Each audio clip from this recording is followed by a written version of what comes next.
పాల మనసులు. రచన డాక్టర్ కొచ్చెల్లకోట జగదీష్.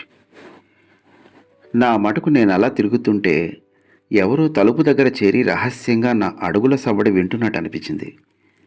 10 నెలలుగా అమ్మ నేర్చిన లాలిపాటల్లో శృతి, పదే పదే వినబడే ఆ గుండె చప్పుడులో లయ నన్ను ఆవహించాయి. శరవేగంతో కొట్టుకుంటున్న నా హృదయ ధ్వానాన్ని చెవులారా విన్న సంతృప్తితో వెనుదిరిగారెవరో. అమ్మకు కడుపు కోత కాకూడదనే కోరుకుంటాను ఎప్పుడూను. కానీ కోసిన కడుపులోంచి బయటి ప్రపంచంలోకి అడుగుపెట్టాను. గంటలు నిమిషాలే కాదు, క్షణాల్ని సైతం లెక్కలు గట్టి నా జాతకాన్ని నిర్ధారించారు. నేనొచ్చిన విషయం 10 మందికి తెలియజేయాలిగా. బయట తాతయ్యలు, అమ్మమ్మలు తహతహలాడుతుంటారు.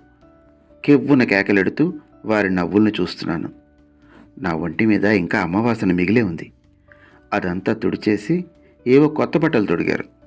ఒకరొకరుగా నా ముందు నిలబడి పోలికల విషయంలో చీలికలవుతున్నారు.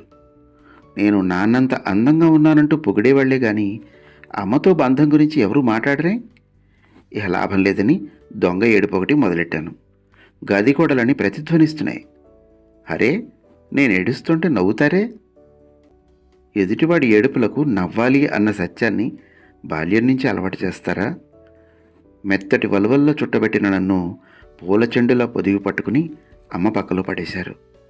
ఇహ మొదలైంది వెతుకులాట. ఆత్రపడిపోతూ ఆబగా ఆస్వాదిస్తుంటే అమ్మ కళ్ళలో సన్నటి నీటిపొర. నా తలపై లేత నూగునంతా నూనెతో అణిచేసి బుద్ధిమంతురాళ్ళగా తయారు చేశారు. మెత్తటి వేళ్లతో తమకంగా నిమురుతుంటే పాల సంగతి మరిచిపోయి పారవశ్యంతో నిద్రపోయాను. తిరిగి లేచేసరికి చుట్టూ చుట్టాలే.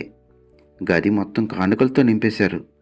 అందులో నన్ను నిద్రపుచ్చేవి, మేలు కొలిపేవి, రాసుకునేవి, పూసుకునేవి, వేసుకునేవి అంటూ వర్గీకరణలు చేసి నా బొట్టులో పెట్టారు. నిజానికి నాకు అవి ఇవి అక్కర్లేదు.